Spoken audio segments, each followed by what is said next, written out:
Chicken biryani বানানোর জন্য আমি 1 কেজি বাসমতি চাল নিয়েছি। চালগুলোকে ভালো করে ধুয়ে নেওয়ার পর গোটা গরম মশলা থেতো করে আর 2টো তেজপাতা দিয়ে 3 থেকে 4 ঘন্টার জন্য ভিজিয়ে রেখেছি। তারপর 4টে বড় সাইজের পেঁয়াজ কুচি করে নিয়ে তাতে লবণ মাখিয়ে একটু সময় রেখে দেওয়ার পর সাদা তেল গরম করে ভালো করে ভেজে নিয়েছি। বেরেস্তাটা রেডি হয়ে যাওয়ার পর ভালো করে তেল ঝারিয়ে একটা বাটিতে তুলে রেখে দিয়েছি। এবার একটা প্রেসার কুকারে অল্প জল দিয়ে তার মধ্যে 1 চামচ গোলাপ জল, 1 চামচ কেওড়া জল, পরিমাণ মতো লবণ আর অল্প বেরেস্তা আর আলুগুলোকে দিয়ে একটা সিটি দিয়ে আমি নামিয়ে নিয়েছি। এবার 2টো রসুন, পরিমাণ মতো আদা, অল্প পেঁয়াজ কুচি, নিজেদের ঝাল অনুযায়ী লঙ্কা, একটা টমেটো আর অল্প জিরে দিয়ে একটা পেস্ট তৈরি করে নিয়েছি। এবার ওই পেস্টের মধ্যে অল্প বেরেস্তা, লবণ আর কাশ্মীরি লঙ্কার গুঁড়ো আর ভিনিগার দিয়ে মাংসগুলোকে দিয়ে ভালো করে হাত দিয়ে ম্যারিনেট করে রেখে দিতে হবে। আর ম্যারিনেট করা হয়ে গেলে তার মধ্যে দিয়ে দিতে হবে পেঁয়াজ ভাজা তেলটা, তারপর আবার একটু মাখিয়ে রেখে দিতে হবে। এবার একটা বাটিতে অল্প দুধ নিয়ে তার মধ্যে কেশর, 2 ফোঁটা আতর, কেওড়া জল আর 1 ঢাকনা গোলাপ জল দিয়ে ভালো করে মিক্স করে রেখে দিতে হবে। আমি এদিকে নিয়ে নিয়েছি একটা মেট্রোর দই। এবার আমি ভাতটা হতে বসিয়ে দেবো।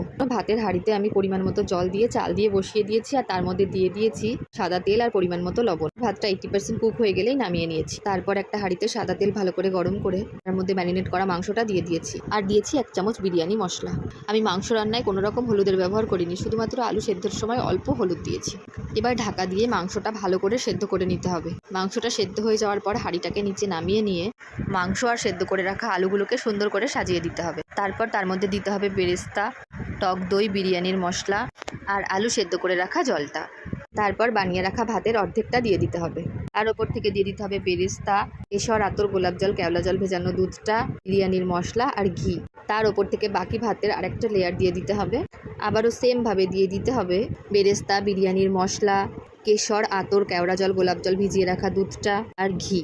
তারপর এদিকে একটা চাটু আমি গরম করতে বসিয়ে দিয়েছিলাম। আর ওপরে আটা দিয়ে সিল করে রাখা বিরিয়ানির হাঁড়িটা বসিয়ে দিতে হবে।